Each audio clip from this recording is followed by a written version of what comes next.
Sit there. It's closer to the exit, my dad snapped, pointing to a wobbly stool by the restroom. That way you don't ruin any photos. They all laughed. Then the $2,000 bill came and landed in front of me. I just leaned back and proclaimed, "Don't worry. I didn't want to ruin the symmetry of your check, either." They started arguing, voices getting louder, but I was already advancing out. I, 32M, never thought my own family dinner would become the catalyst for the most satisfying revenge I've ever executed. But here we are. It started 3 months ago when my stepmother decided to throw what she called a family celebration for my half-brother's engagement. The irony wasn't lost on me that this was the same woman who'd made my life hell since she married my dad when I was 15, treating me like an unwelcome guest in my own home while showering her biological son with everything I'd been denied. The restaurant she picked was one of those pretentious places downtown where a single appetizer costs more than most people's grocery budget for a week. I should have known something was up when she insisted I come despite years of barely acknowledging my existence at family gatherings. I arrived 15 minutes early, thinking I'd get a decent seat and maybe have a normal conversation with my dad for once. Instead, I found them already seated around a beautifully set table with white linens and gleaming silverware, laughing about something I'd clearly missed. My dad spotted me first, and his expression immediately soured. He pointed toward a rickety wooden stool positioned awkwardly near the restroom entrance, barely qualifying as seating. The thing wobbled when I looked at it. My dad told me to sit there because it was closer to the exit, adding with a smirk that this way I wouldn't ruin any of their photos. The whole table erupted in laughter like he'd delivered the punchline to the world's funniest joke. My stepmother wiped tears from her eyes, commenting on how practical my father was. My half-brother chimed in about how the lighting was better for photos without me in the frame anyway.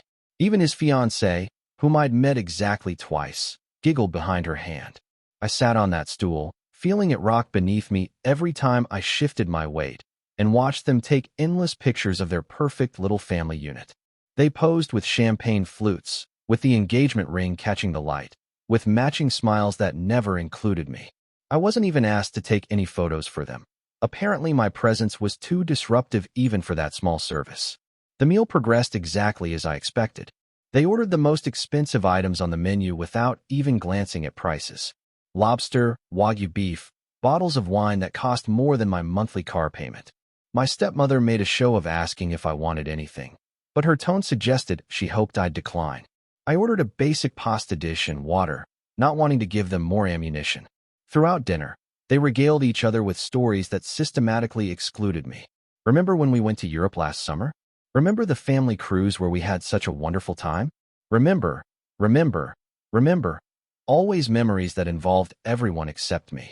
When they occasionally addressed me, it was to ask why I was so quiet or to make passive-aggressive comments about my appearance or career choices.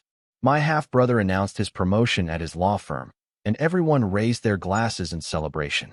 I started to lift my water glass, but my stepmother's sharp look made it clear my participation wasn't welcome. When I mentioned getting a new project management certification, the conversation immediately shifted to something else. The breaking point came during dessert. My stepmother was discussing their upcoming family vacation to Italy, another trip I wasn't invited to join, when she casually mentioned how much easier it would be to plan activities for an even number of people. My dad nodded along, adding that odd numbers always complicated restaurant reservations and hotel bookings. Then the server approached with the check, and something magical happened. Instead of placing it in the center of the table or handing it to my dad as the presumed host, she set it directly in front of me. The total was $2,847.63 for their feast of excess. My dad's face went pale. He started to reach for the check, stammering that there must be some mistake, but I was faster. I picked up the leather folder and examined the itemized list of their indulgences with theatrical interest. That's when I delivered the line I'd been unconsciously rehearsing my entire life. I told them not to worry, that I didn't want to ruin the symmetry of their check either. Then I stood up from that wobbling stool and walked toward the exit they'd so thoughtfully positioned me near. The explosion behind me was immediate and beautiful.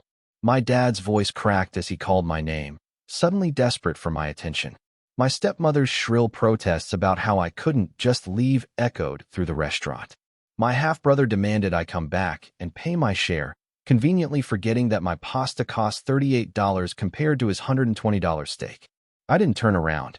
I walked straight to my car and drove home, leaving them to figure out how to cover a bill they'd run up, assuming their designated family scapegoat would handle it. My phone started buzzing before I'd even reached the parking garage. Update 1. The aftermath was swift and predictable.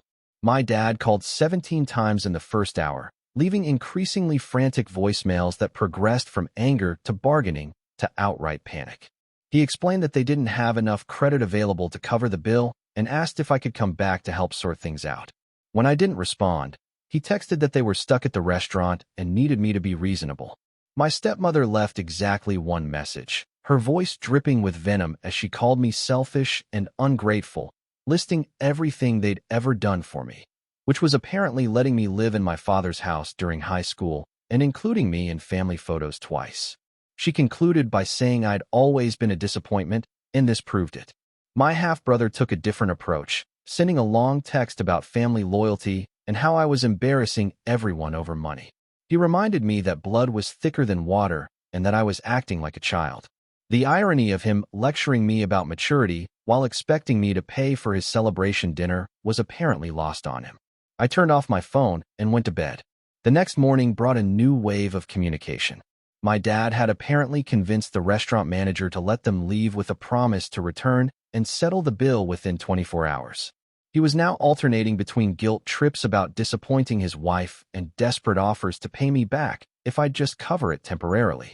I decided to respond to exactly one message. I texted my dad back with a simple question. Did he remember what he'd told me about sitting closer to the exit? Because I'd taken his advice and used it exactly as he'd suggested.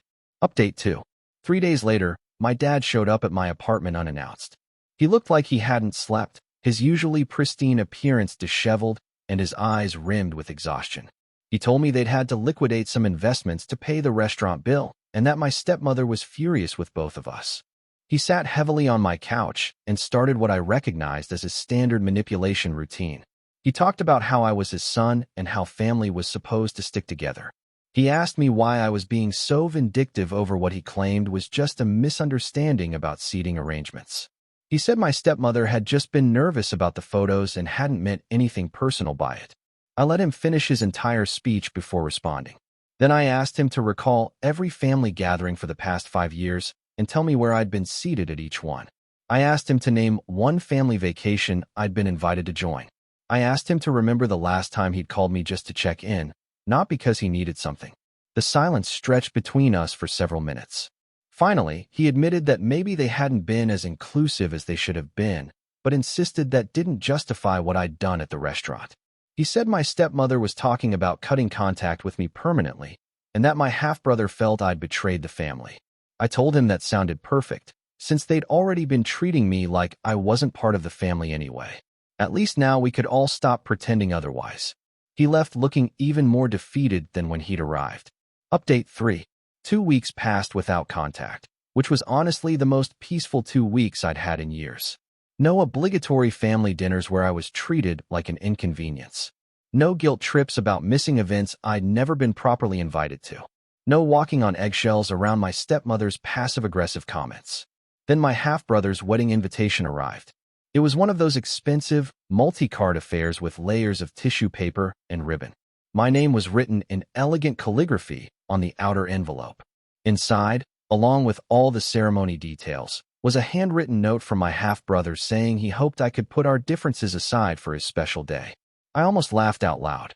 After years of barely acknowledging my existence, after the restaurant incident, after calling me selfish and ungrateful, he still expected me to show up and play the role of supportive family member when it suited him.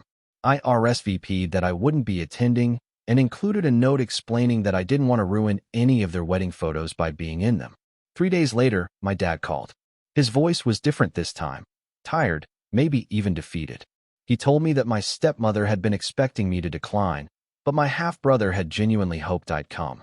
He said the family felt like it was falling apart and asked if there was any way we could work things out. I asked him a simple question. If I agreed to come to the wedding, where would I be seated? The long pause told me everything I needed to know. He admitted they'd assigned me to a table in the back corner, away from the main family tables, because my stepmother thought it would be less awkward for everyone. He said it like this was a reasonable compromise, like I should be grateful for the chance to sit alone at my half-brother's wedding while watching the real family celebrate together. I told him I appreciated his honesty and that I thought their seating arrangement was perfect. It would put me close to the exit, just like he taught me to prefer. The wedding was 3 months ago. I didn't attend. According to mutual family friends, it was a beautiful ceremony, though apparently my absence was noticed and commented on by several relatives who asked where I was. My stepmother told people I was traveling for work, maintaining the family image even in my absence. I've built a new life in the months since the restaurant incident. I've reconnected with friends I'd lost touch with while trying to maintain relationships with family members who clearly didn't want me around. I've started dating someone who actually enjoys my company and doesn't treat dinner invitations like acts of charity. I've taken up hobbies I'd abandoned because family obligations always seem to interfere. Most importantly, I've stopped waiting for my father to choose me over his new family. I spent 17 years hoping he'd realize how his wife's treatment affected me, hoping he'd stand up for me, hoping I'd eventually earn a real place at their table. The restaurant bill incident didn't just free me from paying for their dinner. It freed me from the exhausting work of trying to belong somewhere I was never truly wanted. My phone still buzzes occasionally with messages from my dad, usually around holidays or family milestones. He updates me on family news like we're still in regular contact, tells me about my half-brother's promotion or their latest vacation plans. I read them, but rarely respond. There's something both sad and liberating about watching him try to maintain a relationship that we both know ended the moment he pointed me toward that wobbly stool. Sometimes I wonder if he realizes that his advice about sitting close to the exit was the best guidance he ever gave me. Because when the time came to leave, I knew exactly where the door was, and I walked through it without looking back. The $2,847.63 they had to scramble to pay was expensive, but the price of my freedom from their dysfunction was priceless. And unlike that dinner bill, it's a debt I'll never regret walking away from.